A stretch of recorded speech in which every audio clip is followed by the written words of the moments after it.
In a major decision, the Education Minister of France has announced that from September, abayas will not be allowed inside classrooms of government-funded schools. The minister, Gabriel Attal, said that the abaya, a loose-fitting gown worn by Muslim women, violates France's strict secular laws in education. He said that the abaya is unwelcome in a classroom because it's a religious gesture and a classroom should be religion-neutral. The strong observations are even more significant given that, like the abaya, wearing of the Muslim headscarf or the hijab has been at the center of a massive controversy in Karnataka colleges. In fact, the insistence of a few Muslim students on wearing the hijab into the classroom in violation of colleges' dress codes had led to a protracted protest and politics in Karnataka. But first, let's just focus on what the French education minister said. Despite facing tough resistance and protests, the government is adamant that secularism means freedom to emancipate oneself through school, whereas the abaya is aimed at testing resistance of the republic and militates against the idea of a school as a secular sanctuary. The logic given was that when you step into a classroom, you must not be able to identify religion of students by looking at them. This, according to the French government, is not possible in an abaya. Car la laïcité, c'est un devoir pour tous et c'est un droit pour chacun. Notre école est testée continuellement, nous le savons. Ces derniers mois, nous le savons, les atteintes à la laïcité se sont considérablement accrues avec notamment le port de tenues religieuses comme les abayas ou les camis qui ont fait leur apparition et se sont installés parfois dans certains établissements. Nous devons faire bloc et nous allons faire bloc. Faire bloc, c'est être clair. Et j'ai eu l'occasion de le dire, l'abaya n'a pas sa place dans nos écoles. Pas plus que des signes religieux. Au fond, dire cela, c'est être conforme à nos principes les plus fondamentaux de laïcité et de neutralité. Ce choix est un choix de fidélité à nos valeurs et de refus du communautarisme. L'école doit à tout prix, peut-être plus encore que n'importe quelle autre institution, être protégée du prosélytisme religieux, de tout embryon de communautarisme ou de refus de nos règles communes les plus importantes. The French government's decision has reignited the debate over a uniform code on educational campuses. And the more fundamental question, is there any place for religious markers in a classroom? Or is that an extreme stand by France, not replicable in any other secular country?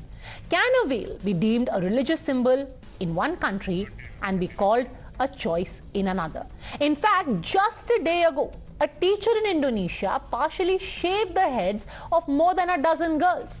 Remember, we were told that wearing hijab was a choice, and yet these girls had their heads shaved simply because they had the hijab on incorrectly.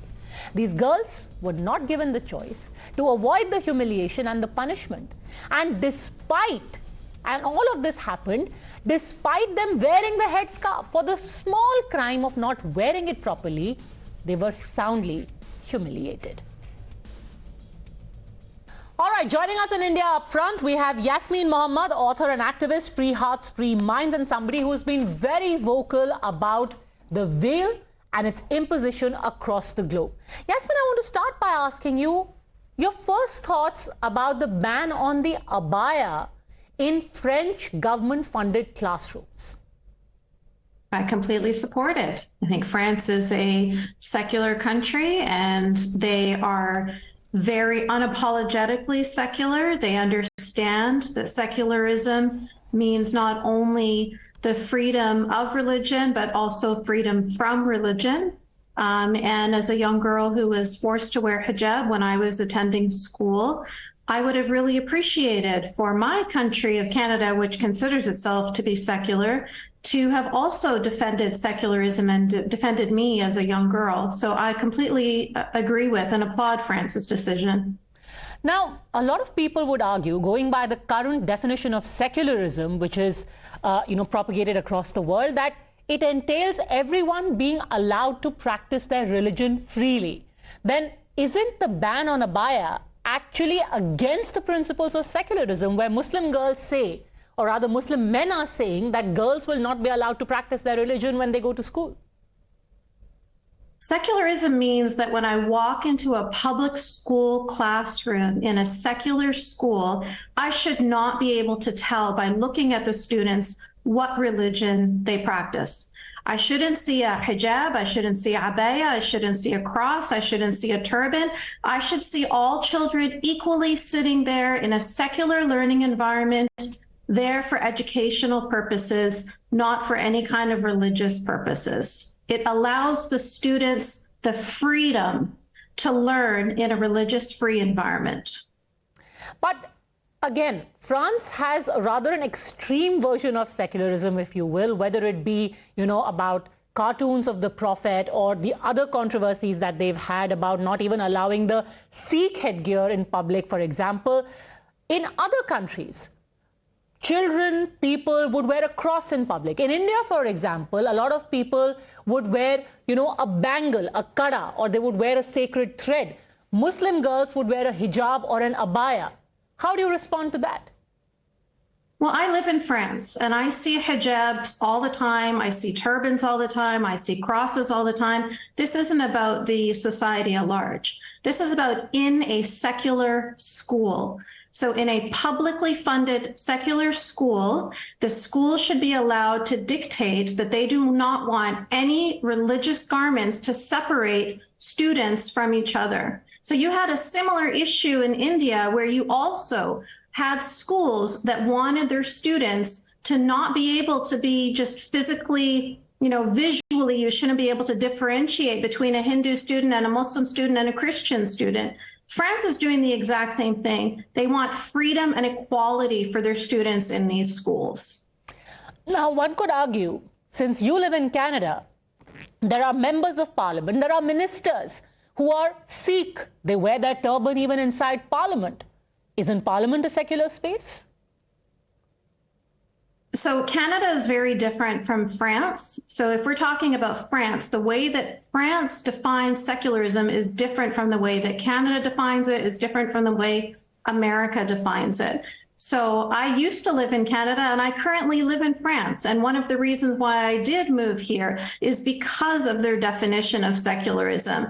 It keeps people like me safe, people like me who do not define themselves by any kind of specific religion. And so secularism to the French, like I mentioned before, it not only means freedom of religion, but it also means freedom from religion. And that's what's important to me and to so many other agnostic people who do not define themselves by a certain kind of religion. We also need freedom from religion. I mean, if we're going to talk about my case personally and the people that I work with in my organization, Free Hearts, Free Minds, we are people who are being, our blood is considered halal. People want us dead. There are 15 Muslim majority countries that would execute us because we have renounced the religion. We most definitely need a freedom from religion. And so the way that France defines secularism is different from other countries. And so I think it's kind of, that's why it's difficult to compare to Canada. Tell me honestly, most of the voices that we hear reacting to a decision like this are sometimes distorted because on either side, it is the so-called opinion makers. What are women in France, especially Muslim women in France, saying about this decision? The mothers of young girls themselves. So I suppose they're saying all sorts of different things.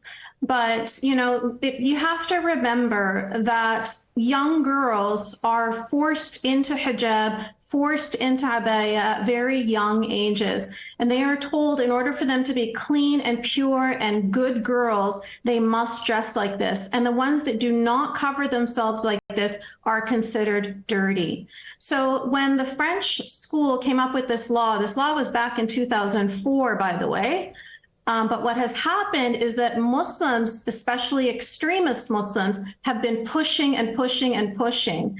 And so that's why right now, the Ministry of Education has said, actually, we're putting our foot down and saying no to the abaya. So what you're seeing there is that there is a law in France for everybody to follow. And you're finding that the extremist Muslim families are pressuring their girls to continue to wear this religious clothing. And so what the Ministry of Education in France is doing right now is it's protecting those girls from the extremist ideas of their families and saying, no, actually, they do not have to wear this clothing. In fact, they cannot wear this clothing within the school walls. The interesting thing is that the education minister said that the very nature of an abaya is non-secular.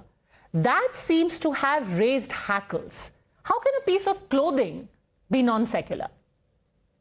Well, if you look at a country, an Islamic country like Saudi Arabia, which is run under Sharia, which is Islamic law, you'll see if you went to Saudi Arabia, you would be required to wear abaya. You wouldn't be required to wear a hijab, but non-Muslim women in the past, especially when there was religious police, when you could be whipped on your ankles if you weren't wearing a abaya.